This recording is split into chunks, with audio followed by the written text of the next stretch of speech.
بسم الله والحمد لله والصلاة والسلام على نبينا محمد وعلى آله وأصحابه ومن والاه أما بعد السلام عليكم ورحمة الله وبركاته. Donc ceci est la deuxième partie de la vidéo qui a toujours pour but de répondre aux différents arguments avancés par le prédicateur Hassan Iqiyoussen concernant le suivi d'une des 4 écoles de jurisprudence sunnite à notre époque dans l'environnement français ou dans l'environnement européen. Et donc nous allons écouter la suite du passage de sa vidéo, puis Inch'Allah on répondra aux différents arguments qu'il reste. Sinon on n'est pas sorti de l'auberge. On n'arrivera jamais à quoi? À nous libérer, ouvrez bien vos oreilles, des carcans qui existent dans toutes les écoles. Dans toutes les écoles, que ce soit le malikisme, le hanbalisme ou autre, vous avez des carcans. Donc ici, dans ce passage de la vidéo, Hassan Iqiyoussen va utiliser un terme très fort, volontairement, qui est le terme carcan. Et il parle de se libérer de ces carcans. Et donc il fait une comparaison entre la personne qui est emprisonnée et qui est attachée et qui ne peut pas se libérer avec la personne qui suit une école. Donc celui qui suit une école est emprisonné et ne peut pas se libérer. Se libérer de quoi? C'est ce qu'on va essayer de voir. Pour arriver vers quoi? C'est ce qu'on va essayer de voir, Inch'Allah. Donc il y a une chose sur laquelle Hassan Iqiyoussen n'a pas tort. C'est que ces écoles de jurisprudence empêchent de faire certaines choses. La question c'est, est-ce que la personne est considérée comme étant prisonnière et donc il faut absolument se libérer, ou est-ce que au contraire ces écoles de jurisprudence nous empêchent de tomber dans quelque chose qui est grave, et en réalité elles sont des protecteurs pour notre religion. Donc Hassan Iqiyoussen prétend que ces écoles-là nous empêchent de pratiquer une chose. Quelle est cette chose-là? On va le voir après, il va parler de facilité et d'épanouissement religieux, mais en réalité ce qui est voulu, c'est cette possibilité d'avoir un avis dans la religion, cette possibilité de pratiquer ce qu'on appelle l'ijtihad. Donc l'ijtihad, c'est cette possibilité de prendre les textes religieux, le Coran, la Sunna, et de donner un avis. Et cet avis-là, il peut être multiple. Ça peut être un avis déjà sur la validité de ce texte-là, par exemple dans le hadith, de juger de l'authentification ou pas du hadith. Et ensuite, une fois que tu as jugé de l'authentification ou non, de donner un statut jurisprudentiel ou un statut dogmatique ou un statut spirituel, c'est-à-dire qu'il y a un verset du Coran, il y a un hadith, et tu lui en donnes une explication, et tu vas contextualiser, donc selon ton environnement, selon ton temps, selon ta personne, selon ta situation, donc c'est le summum de la religion, c'est d'être apte à avoir un avis, donc car tu as une capacité, ce qu'on appelle un idrak, une capacité d'avoir une perception de toutes des différents textes religieux et des différentes compréhensions qu'on peut avoir de ces textes religieux. Donc Hassan Iqiyoussen ici, c'est comme s'il disait, c'est dommage que ces écoles de jurisprudence ne nous permettent pas de faire cela. Et moi je réponds, heureusement que ces écoles de jurisprudence ne permettent pas à quiconque de faire cela. Car en réalité, les écoles de jurisprudence, dans chacune des écoles de jurisprudence, on appelle ça un madhab, du fait qu'à l'intérieur, il y a une personne justement qui a eu cette capacité de faire l'ijtihad, qui était l'imam Malik ou l'imam Shafi'i, etc. Et donc ça prouve qu'ils ne sont pas contre le principe de l'ijtihad, ces écoles de jurisprudence. Cependant, ils ont conditionné ce principe de l'ijtihad. Pourquoi? Il suffit simplement de revenir à l'histoire des écoles de jurisprudence, à l'histoire de l'écriture des livres de jurisprudence, à l'histoire de l'écriture des livres de Usul al-Fiqh, à l'histoire du développement du grand chapitre de Usul al-Fiqh, un chapitre entier qui s'appelle Hal al-Mufti wal-Mustafti, ou al-Mujtahid wal-Muqallid. Donc celui qui a cette capacité de faire l'effort de réflexion et celui qui n'a pas cette capacité-là. Il se trouve que après la mort des compagnons et des tabi'in, vers la fin de l'époque des salafs, plusieurs personnes sont rentrées en islam. Parmi les personnes qui sont rentrées en islam, certaines de ces personnes-là étaient sincères et d'autres n'étaient pas sincères. Donc on s'est retrouvé avec une grande quantité de musulmans, des sincères, des moins sincères, des personnes avec des capacités religieuses, des personnes sans capacité religieuse.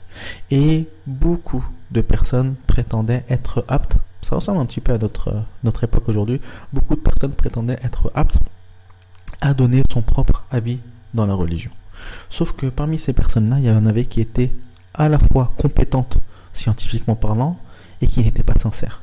Ce qui fait que, en réalité, leur volonté, c'était d'égarer les gens. C'était des hypocrites au vrai sens du terme. Ils cachaient leur mécréance pour essayer de ne pas avoir de problème avec les musulmans qui étaient dominants à ce moment-là, et ils essayaient d'égarer les musulmans en venant avec des avis qui étaient totalement incohérents. Et d'autres étaient sincères, mais ils n'avaient pas la capacité religieuse et venaient avec des avis qui étaient pas corrects. Sauf que quand on est dans une situation où on juge avec Sharia, on sait que dans la Sharia islamique, ça ne se limite pas qu'aux adorations, comme malheureusement beaucoup pensent encore aujourd'hui. Donc la Sharia, elle est beaucoup plus vaste. Et dans la Sharia, il y a des règles par rapport au mariage, il y a des règles par rapport au châtiment corporel, il y a des règles par rapport au djihad, il y a des règles par rapport à différentes choses, le paiement de la zakat, le commerce. Donc si un avis est cité et il n'est pas correct et il est erroné, il peut avoir des dommages qui sont vraiment très graves. On peut tuer quelqu'un par erreur, on peut dire à des personnes, on peut briser une famille, dire à des personnes que non, vous n'êtes plus mariés alors qu'ils étaient encore mariés, ou on peut dire à des personnes qui ne sont plus mariées, on leur dit non, vous êtes encore mariés, et au final ils pratiquent la fornication. Et ils auront peut-être des enfants qui sont issus de la fornication.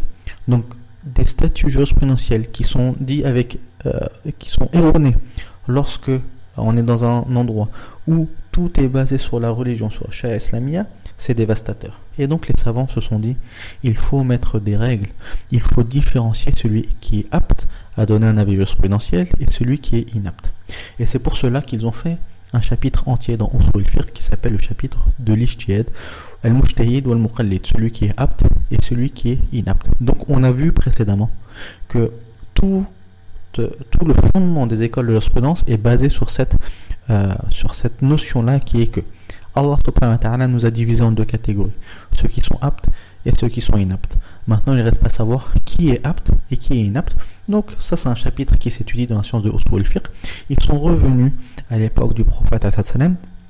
Donc le prophète sallam a envoyé certains parmi les compagnons faire da'wah et faire la fatwa alors qu'il était vivant. Il a envoyé Mu'adh au Yémen pour faire la fatwa aux différents chrétiens qu'il y avait au Yémen, et il n'a pas envoyé d'autres compagnons.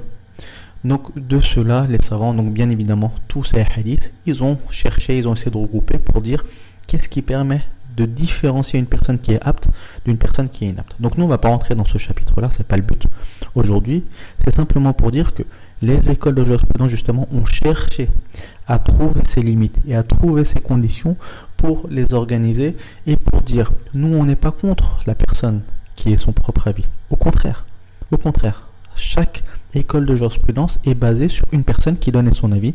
Donc le madhab du même Malik c'était l'imam Malik, le madhab du même Shafi'i, etc. Donc les mujtahidines étaient présents, personne ne va le nier. Cependant ils nous ont dit il ne faut pas laisser toute personne devenir mujtahid. Et c'est pas quelque chose de politique, c'est pas quelque chose par rapport à la lignée. Non, c'est simplement une capacité intellectuelle. Et donc, ces écoles de jurisprudence ont mis des conditions linguistiques, des conditions en termes de connaissance du Coran, en termes de connaissance du hadith, en termes de connaissance de la science de mentir, en termes de connaissance de règles fondamentales dans la science de Usul al-Fiqh. Et donc oui, ces écoles de jurisprudence ont mis des limites. Et ces limites-là, c'est ce qui a permis de se débarrasser de tous les charlatans qui sont venus. Et on remarque que à chaque fois qu'il y a eu ces 4 écoles de jurisprudence a eu un poids, on a réussi à se protéger contre les charlatans. Dès lors où les écoles de jurisprudence ont commencé à faiblir dans l'histoire islamique, on a vu des personnes venir de l'extérieur de ces 4 écoles et prétendre être aptes à avoir des avis, et en réalité ils n'étaient pas aptes, ils n'ont rien fait d'autre que venir avec des choses qui n'avaient pour le coup aucune cohérence. Je dis cela parce qu'après le Hassan Iqiyoussen va parler d'incohérences présentes dans les 4 écoles, et on verra ça en détail Inch'Allah. Et ces écoles de jurisprudence, donc, qui ont eu pour but non pas d'enfermer les gens, mais de préparer les gens à devenir eux-mêmes soit des savants dans l'école, soit être des mujtahidines, avoir cette capacité d'avoir son propre avis. Qu'est-ce qu'ils ont fait? Ils ont créé des étapes comme on fait l'éducation nationale en France, comme on fait les différents les différents pays, lorsqu'ils ont créé des écoles primaires, collèges, lycées, avec des étapes, on évolue. On commence par le niveau le plus faible et on évolue. Les 4 écoles, ils ont fait cela depuis très longtemps. Une pédagogie ancienne qui est de commencer par des petits livres et des sciences nécessaires aux musulmans. Et d'évoluer petit à petit, de telle sorte à se former et avoir une cohérence pour avoir une méthodologie complète. C'est-à-dire que lorsqu'une personne aura compris les bases et les b.a.-ba de cette religion, dans toutes les sciences, il pourra petit à petit se former et commencer à se libérer réellement par sa capacité et non par ses passions.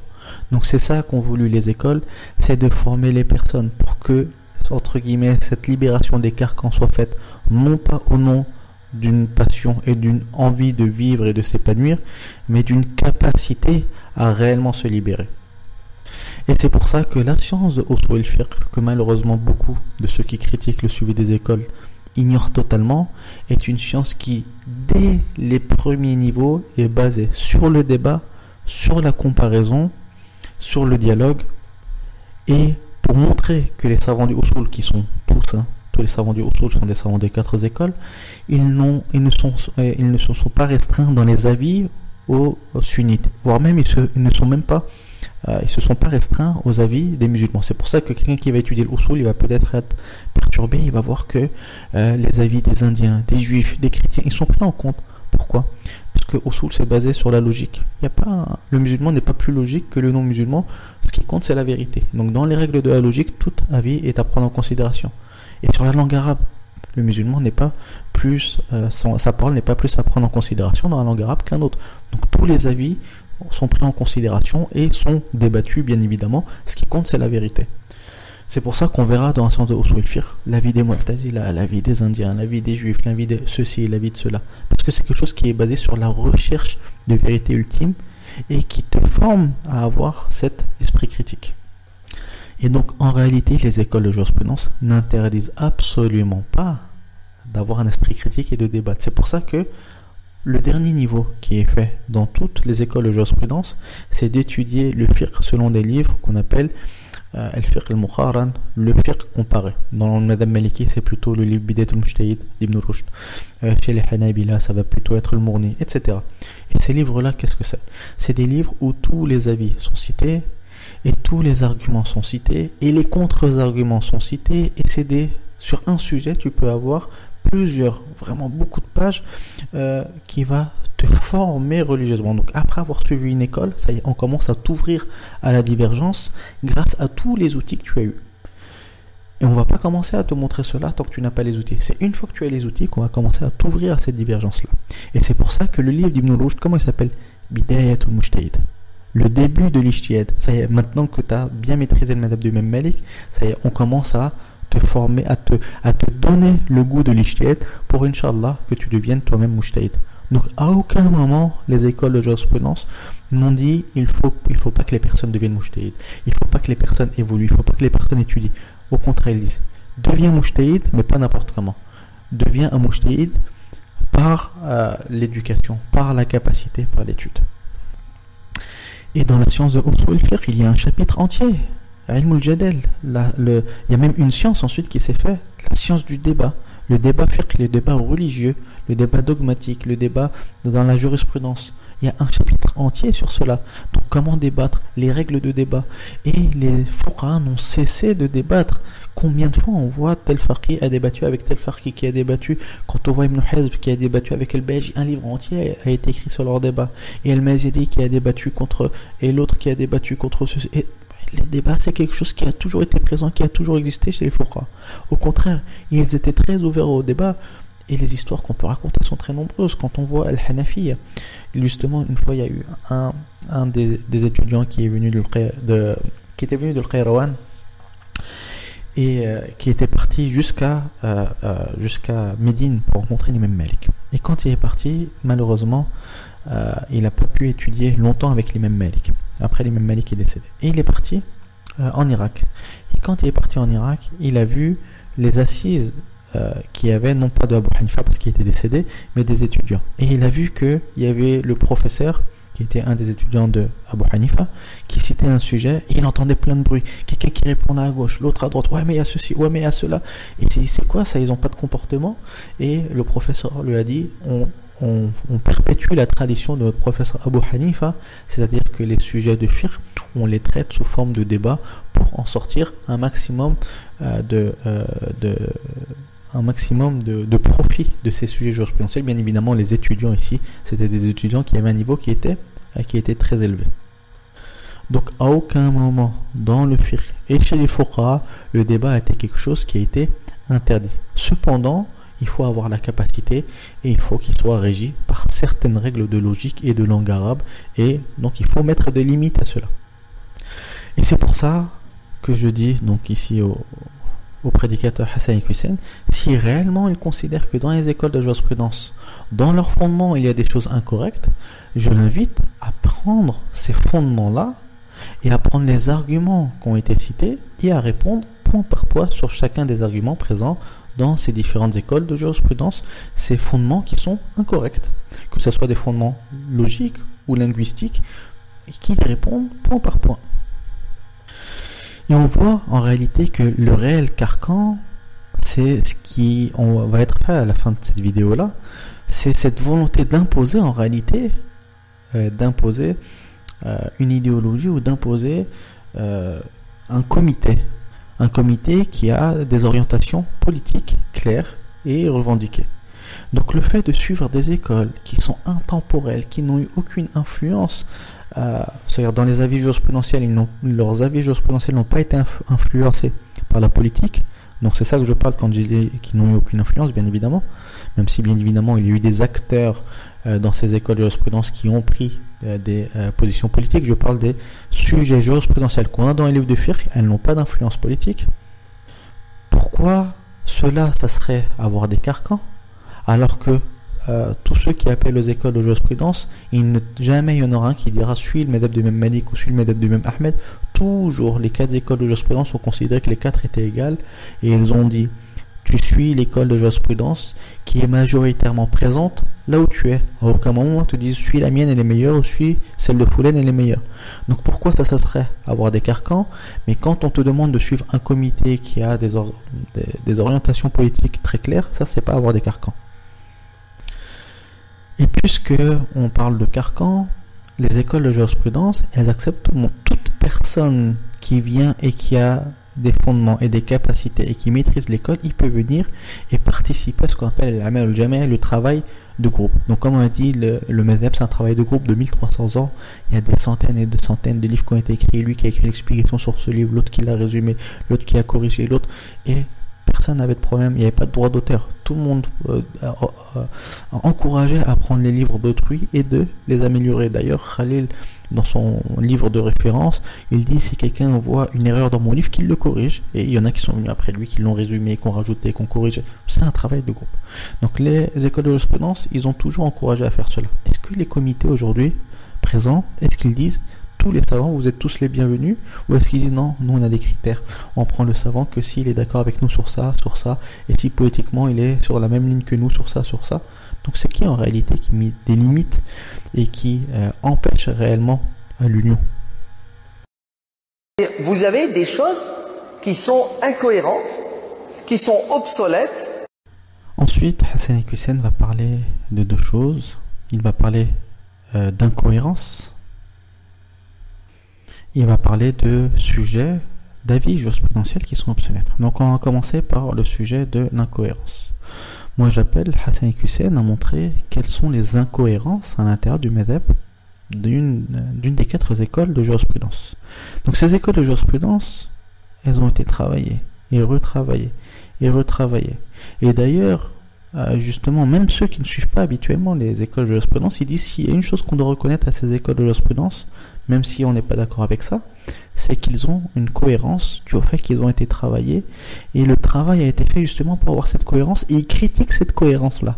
Donc parfois ils disent ouais mais cette école de jurisprudence, elle contredit la preuve ici, le hadith ou le verset du Coran qui est clair, dû au fait qu'elle pratique, elle devance cette règle-là. Mais nous la règle, non on l'accepte pas, ou on la pratique que quand il n'y a pas de preuve. Donc justement le fait d'avoir une règle Et d'essayer de pratiquer cette règle en toutes circonstances, c'est ce qui est reproché aux écoles de jurisprudence.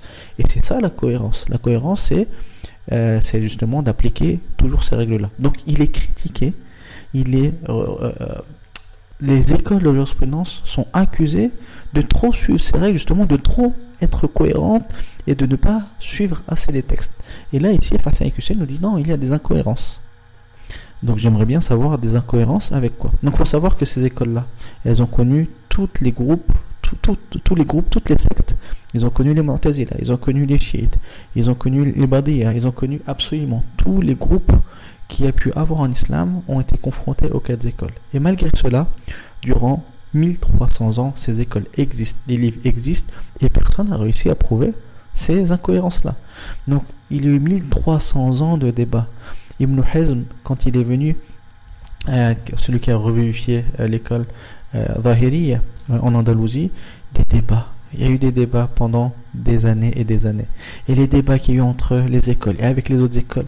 Et tout cela a permis d'enlever les incohérences qu'il aurait pu avoir. Donc je demande simplement, c'est simplement une demande à Hassan Iqiyoussen de prouver où sont ces incohérences. Et on voit en réalité que c'est au contraire ceux qui ne suivent pas les écoles qui auront des incohérences. Pourquoi ? Parce qu'on voit que ceux qui ne suivent pas des écoles, ils ne pratiquent pas la méthodologie qui a été faite par les écoles. Quelle est cette méthodologie-là ? C'est de venir avec des fondements, et de ces fondements-là, essayer d'extraire des statuts jurisprudentiels des preuves par application de ces fondements.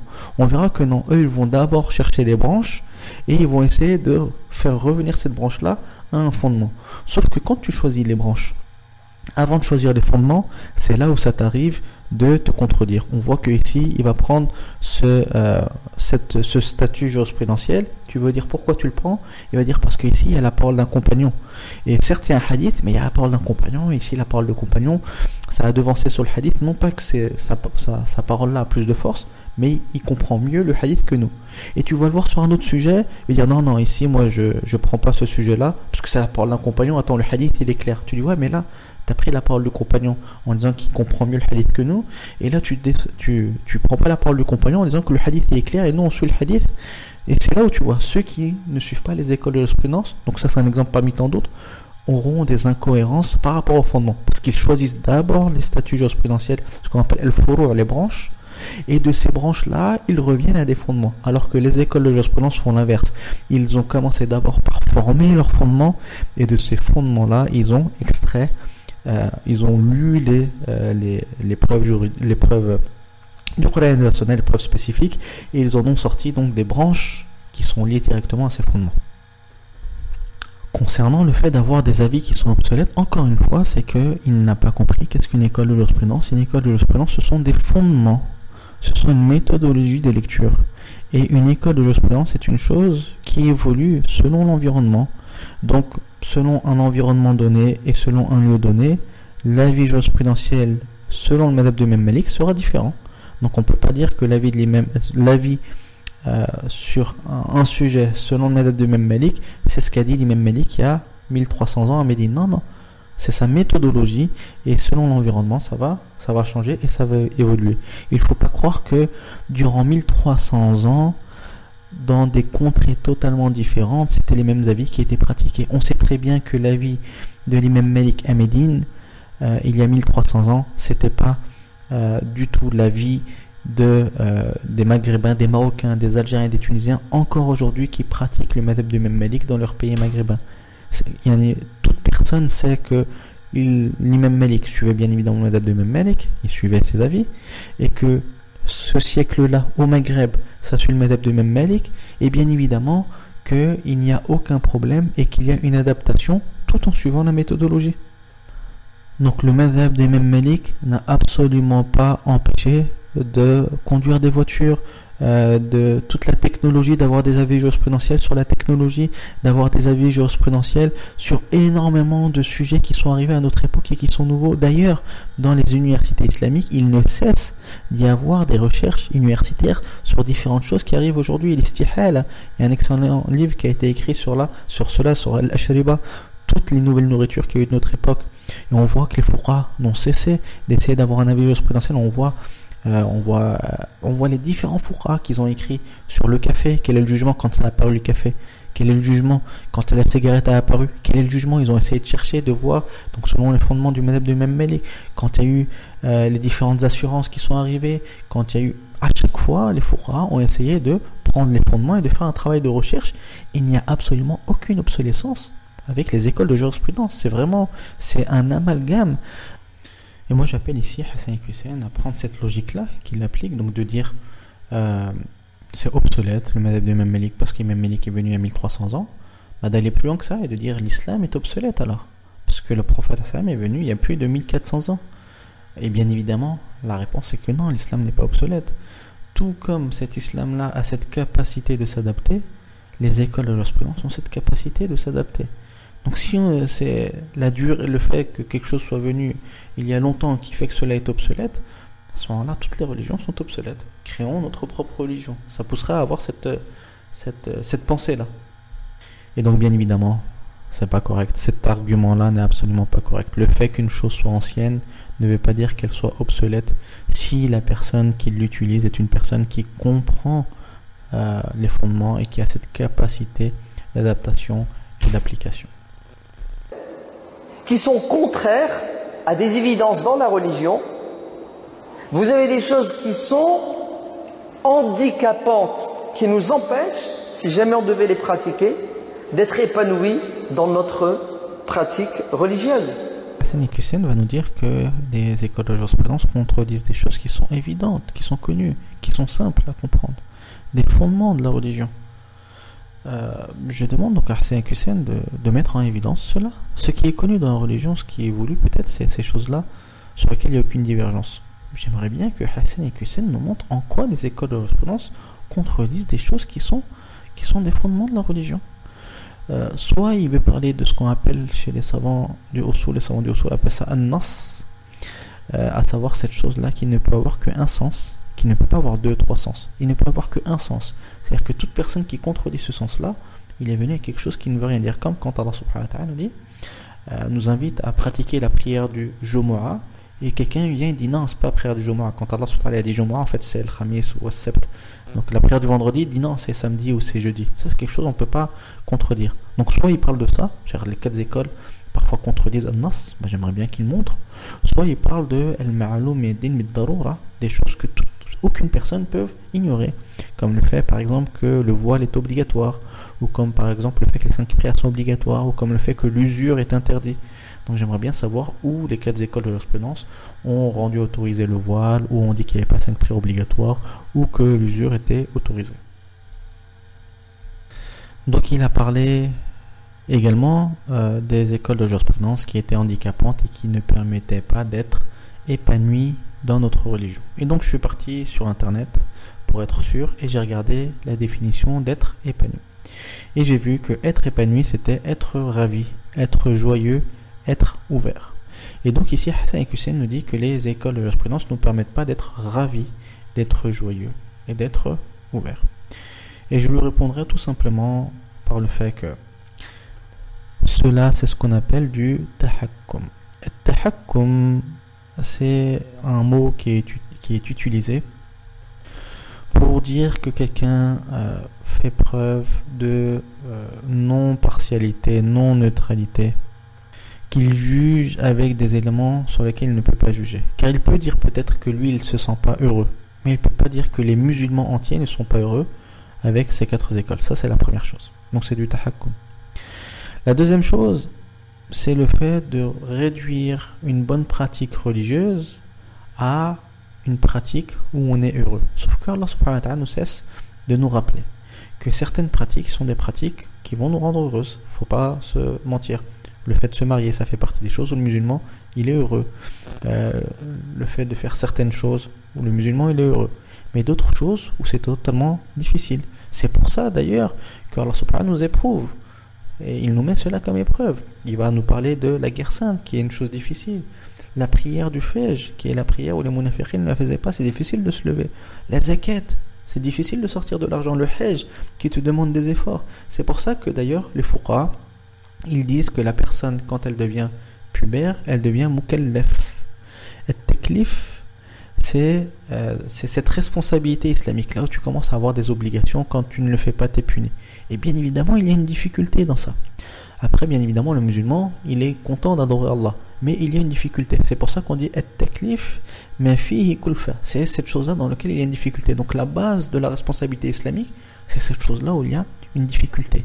C'est-à-dire que quand tu vas avoir une famille, tu auras des responsabilités. Si tu divorces, tu dois donner une pension. Si tu casses, tu dois réparer. Si tu es puni, si tu fais un péché, plutôt la fornication, on va te punir avec un châtiment corporel. Donc bien évidemment que celui qui se fait punir par un châtiment corporel, il va pas être joyeux. Et celui qui va payer sa zakat, ça va être un petit peu difficile. Et celui qui se lève le matin très tôt et qui est fatigué pour prier la prière du Fajr, c'est pas facile. Et celui qui jeûne et qui a très faim, c'est pas facile. Donc tout cela, ce sont des difficultés. Donc le fait de limiter, le fait d'être joyeux, d'être ravi à une pratique religieuse, c'est un petit peu ce qu'on essaye de présenter, c'est-à-dire un islam qui, le seul but est la facilité et la joie. Et c'est quoi qu'on appelle une religion où tout est facilité et tout est joie? C'est quoi? C'est ce qu'on appelle exactement la passion. Car la seule chose qui permet d'être heureux de façon continuelle, sans aucune contrainte, sans aucune difficulté, c'est les passions. Seules les passions t'invitent à te délester de toutes tes contraintes et de toutes choses qui ne pourraient pas te rendre heureux. Donc vraiment, il faut se poser la question de ce qui est voulu ici par l'épanouissement religieux. Le seul épanouissement religieux, c'est lorsqu'on pratique une religion comme Allah subhanahu wa ta'ala a voulu de nous. S'il disait les écoles de jurisprudence ne permettent pas d'adorer Allah selon ce que Allah subhanahu wa ta'ala veut de nous, ça je dis ok, le débat il est ouvert.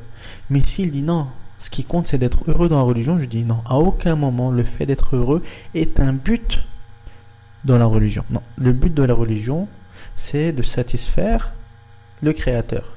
Et si le fait de le satisfaire nous permet d'être heureux, alhamdoulilah, et s'il ne nous permet pas d'être heureux, on doit patienter. Et le musulman est capable de trouver le bonheur dans l'adoration. C'est cela qu'on appelle le vrai croyant. Il est capable de trouver le bonheur dans des choses que pour le mécréant et pour l'hypocrite, c'est une contrainte. C'est pour ça que seul le croyant peut trouver du bonheur à se lever au Fajr et peut trouver du bonheur à jeûner, chose que l'hypocrite ne pourra pas trouver. Et Allah subhanahu wa ta'ala nous le rappelle quand dans le verset du djihad, il nous rappelle qu'une chose peut être détestable pour nous, mais c'est un bien pour nous. Et si dans cette religion-là, il n'y avait pas de contraintes et de difficultés, à aucun moment on aurait eu du mal, le prophète aurait eu du mal à faire sa da'wah. Quraysh, c'est pas un peuple, c'est pas des gens qui sont bêtes. Ils n'aiment pas, jamais, à aucun moment ils vont se dire on n'aime pas être heureux. C'est parce qu'ils savent, ils ont compris qu'il y avait des contraintes à rentrer dans cette religion-là. Il fallait délaisser certaines choses, et il fallait délaisser ce bas monde, et il fallait adopter certaines pratiques et certaines contraintes. Ils avaient compris. Si le fait d'être musulman c'était simplement être heureux, tout le monde serait rentré en islam, il n'y aurait jamais eu les difficultés, la hijra qu'a fait le prophète Sam, les différents compagnons qui sont morts pendant les guerres, il n'y aurait pas eu tout cela. Donc vraiment cette vision de la religion laisse se poser des questions.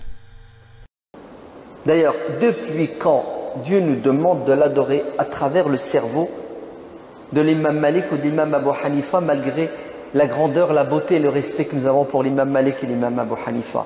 L'imam Malik et l'imam Abu Hanifa du 21e siècle, vous savez c'est quoi? C'est qui? C'est le Conseil européen de la fatwa. Avec ce dernier passage. Et ce passage, il y aura deux réponses.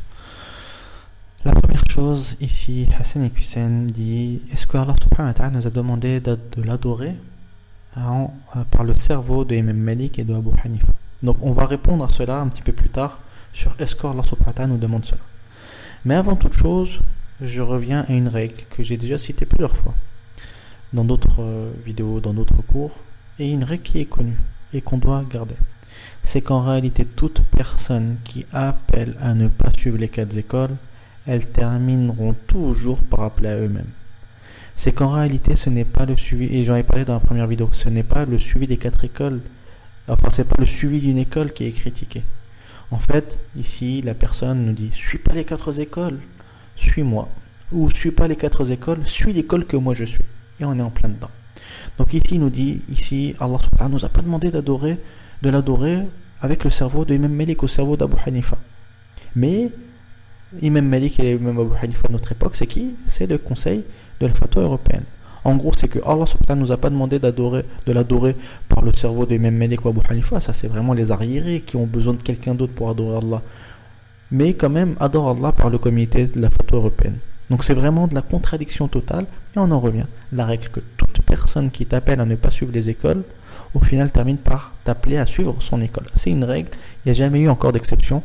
Et c'est une règle qui a été citée il y a très longtemps. Et à chaque fois, ça s'est avéré être vrai. Donc ça c'est la première réponse. Il reste deux réponses. Donc on a vu la première. La deuxième réponse maintenant et ensuite la troisième. La deuxième réponse c'est par rapport à ce comité européen de la fatwa. Donc on veut bien, bon, on dit que c'est une 5e école, le comité européen de la fatwa. Sauf que si c'est une 5e école, première chose, pourquoi plus suivre cette 5e école qu'une autre école? Ça c'est la première question qu'on doit se poser. La deuxième question qu'il faut se poser, c'est est-ce que cette 5e école-là, qui est le comité de la fatwa européenne, ont-ils leur propre fondement? Ou est-ce qu'ils ont simplement des branches?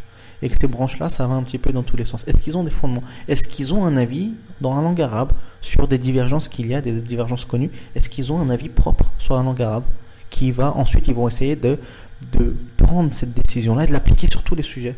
Est-ce qu'ils ont des avis, par exemple, sur les actions du Jean de Médine? On doit les prendre, on ne doit pas les prendre. Sur le hadith Ahad, quelles sont les conditions? Est-ce qu'ils ont des avis sur telle règle dans le monde? Est-ce qu'ils ont des avis sur telle ou telle règle? Est-ce qu'ils ont réellement des fondements? Ils sont capables d'écrire un livre avec voici nos fondements dans la fatwa, on essaie de respecter ces fondements, ou est-ce qu'on prend des branches un petit peu à gauche, à droite, selon la politique, selon on va dire l'orientation politique qu'on a choisie? Troisième question. Il se trouve que quand on entreprend de faire une 5e école, on se dit donc on va faire de l'ijtihad, on va renouveler la lecture du Coran et de la Sunna. Mais c'est très important de savoir quel est le but. Est-ce que le but c'est de trouver la vérité ou est-ce que le but c'est de trouver la facilité? Ça veut dire, est-ce que la personne va se dire moi mon but c'est de lire le Coran et la Sunna pour arriver à l'avis qui me semble être le plus juste, d'arriver à l'avis que Allah subhanahu wa ta'ala nous demande, même si ça revient peut-être à venir avec un avis qui est plus dur que les 4 autres écoles, car en théorie les ijtihad c'est quoi? C'est de renouveler la lecture du Coran et de la Sunna. Et si toi demain en tant que mujtahid tu dis je fais ma 5e école et en faisant ton ijtihad tu trouves un avis qui n'a jamais été présent dans les 4 écoles, qui est encore plus difficile que les 4 autres écoles, est-ce que tu vas le suivre cet avis là ou pas? Ou est-ce que toi tu vas accepter de prendre les avis que quand tu les as trouvés plus faciles que les 4 écoles? C'est ça la question qu'on doit se poser. Donc quel est le repère? Est-ce que c'est la facilité ou est-ce que c'est la vérité? Pourquoi? Parce qu'on trouve que dans ces comités de fatwa, comités européens ou autres, comme par hasard, il n'y a jamais eu un avis qui est venu plus difficile que les 4 écoles. Comment ça se fait que tous les avis ils soient toujours plus faciles? Ça nous laisse se poser la question, quel est votre repère? Est-ce que c'est la facilité ou est-ce que c'est la vérité? Concrètement, une personne qui cherche la vérité, parfois elle trouve des avis plus faciles, mais parfois elle trouve des avis plus difficiles. C'est pour ça que quand on regarde les 4 écoles de jurisprudence, on voit que le madhab de Imam Ahmed, il est plus laxiste sur tel sujet et plus dur sur l'autre sujet. Et le madhab de Imam Shafi'i, pareil, plus laxiste sur celui-là et plus dur. Pourquoi? Parce qu'il cherche la vérité. Quand il voit qu'ici la vérité c'est la facilité, c'est la facilité. Quand il voit que c'est la difficulté, c'est la difficulté. Donc il n'y a pas une recherche que de la difficulté ou que de la facilité. Non, c'est pour ça que ça va être aléatoire. Dans tel chapitre c'est beaucoup plus laxiste et dans tel chapitre c'est beaucoup plus difficile. Sauf que ces comités-là de fatwa, comme par hasard, ils tombent toujours sur l'avis, comme par hasard, qui est en adéquation avec la politique française, qui est en adéquation avec la politique européenne, et qui est l'avis le plus facile. Donc on se pose des questions, je veux bien qu'une dizaine de fois, une vingtaine de fois, une cinquantaine de fois, tu tombes sur l'avis le plus facile. Mais comment c'est possible que 100% de tes avis, c'est comme par hasard, l'avis le plus facile et l'avis qui est en adéquation avec la politique française? Donc on se pose des questions sur cela, sur ce 5e madhab qui lui n'est pas un carcan. Et on dit donc, si ici Hassan et Hussein nous appellent à suivre une 5e école, nous on dit que les écoles de jurisprudence comme l'imam Malik et l'imam Ahmed n'ont jamais appelé les autres à les suivre. Ils n'ont jamais eu besoin de cela. Jamais l'imam Malik est parti voir et a essayé de convaincre les gens, étudiez auprès de moi, suivez-moi, prenez mon école. Et jamais les étudiants ont fait cela. Prenez de mon savant. Et c'est quoi cette nouvelle tendance d'essayer d'amener les gens vers leurs écoles. Ceux qui ont choisi de suivre le madhab de Imam Malik n'essayent pas d'attirer les gens vers eux et n'essayent pas de convaincre et de convertir. Non, certains ont choisi cette méthodologie-là de suivre les écoles. Ceux qui veulent adhérer, marhaban bihim, mais il n'y a pas ce truc de vos écoles, elles sont caduques et la mienne, elle est bonne. Donc le fait d'utiliser déjà cette méthodologie-là montre qu'il y a des intérêts, pas seulement religieux, il y a des intérêts politiques derrière cela. Et la troisième et dernière réponse, c'est donc la réponse à la question de Hassan Hussein. Est-ce que Allah subhanahu wa ta'ala nous a demandé d'adorer Allah par le cerveau de l'imam Malik, par le cerveau de l'imam Abu Hanifa, le cerveau de l'imam Ahmed, l'imam Shafi'i? Donc on répond oui et non. Donc oui, où Allah subhanahu wa ta'ala demande d'adorer, de l'adorer entre guillemets par le biais de savants. Quand Allah subhanahu wa ta'ala répète plusieurs fois de revenir vers les gens de science et que le prophète Sam répète dans plusieurs hadiths authentiques إذا حكم الحاكم ou إذا قضى القاضي, lorsque le juge juge, ou lorsque donc le gouverneur tranche sur un avis, ou quand le prophète Sam, les gens revenaient vers lui et lui posaient des questions et il jugeait, et quand il voyait des compagnons faire la fatwa et il autorisait, et quand Allah subhanahu wa ta'ala nous dit lorsque vous ne connaissez pas, lorsque vous êtes dans l'incapacité, demandez aux gens de science. Donc oui, Allah subhanahu wa ta'ala nous rend obligatoire, lorsqu'on ignore une chose, de revenir vers quelqu'un qui connaît. Et donc ça revient toujours à ce même et unique sujet qu'on a dit, c'était le sujet de base, de diviser les personnes en personnes aptes et inaptes. Et donc oui, cette personne qui est inapte, son moyen pour acquérir la science et la vérité, c'est de passer par la personne qui est apte. Mais cette personne qui est apte, lui, il est indépendant, il n'a besoin de personne, il prend le Coran et la Sunna, il peut la comprendre toute seule. Donc oui, Allah subhanahu wa ta'ala nous demande de passer par les savants lorsque nous-mêmes nous ne sommes pas savants, nous n'avons pas la capacité. Donc oui, le musulman a une relation directe avec Allah subhanahu wa ta'ala sur le plan spirituel. Mais sur le plan jurisprudentiel, on a besoin de passer premièrement par la révélation qui passe par le prophète sallam, et cette révélation passe par des transmetteurs, et ensuite ces transmissions ont été travaillées et comprises par des personnes qui ont la capacité, et on le passe par tous ces biais-là, et c'est quelque chose qu'Allah subhanahu wa ta'ala nous a demandé par le fait de prendre le prophète sallam comme prophète, et par le fait de prendre ses savants comme héritiers des prophètes. Et quand Allah subhanahu wa ta'ala nous demande de revenir aux savants, de revenir aux gens de science, et nous informe qu'il a élevé ces personnes-là. Et le prophète dans un hadith authentique nous dit que la personne qui est mujtahid, qui a cette capacité-là, et qui fait l'ijtihad, qui fait l'effort d'interprétation, s'il a raison, il a de récompenses. Et s'il se trompe, il aura quand même une récompense. Sauf que ici, il a spécifié le prophète, c'est uniquement celui qui a cette capacité d'ijtihad, ce savant-là qui aura cela.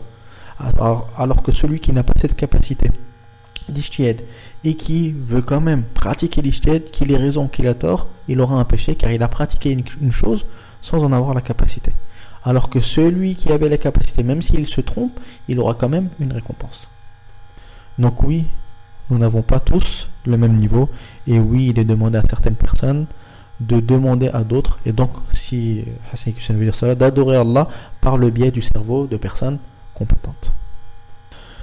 Je demande à Allah subhanahu wa ta'ala que cette vidéo soit profitable, et je n'ai absolument aucun problème avec la personne de Hassan Hussein, absolument pas, je n'ai de problème avec personne. Simplement j'ai trouvé nécessaire de mettre en évidence et de répondre aux faux arguments qui sont souvent cités et qu'on entend souvent concernant ceux qui essaient de suivre les 4 écoles, surtout quand il y a un rabaissement derrière et il y a une volonté en réalité d'appeler à une autre école. Donc les personnes qui refusent de suivre les 4 écoles et qui essayent eux-mêmes d'appeler à une 5e école, ou qui critiquent les 4 écoles en disant qu'ils font preuve de sectarisme et qui après cela essayent de forcer à suivre leur propre école. Donc il est nécessaire de faire une réponse pour éclairer et pour essayer que les personnes voient la vérité de ces appels.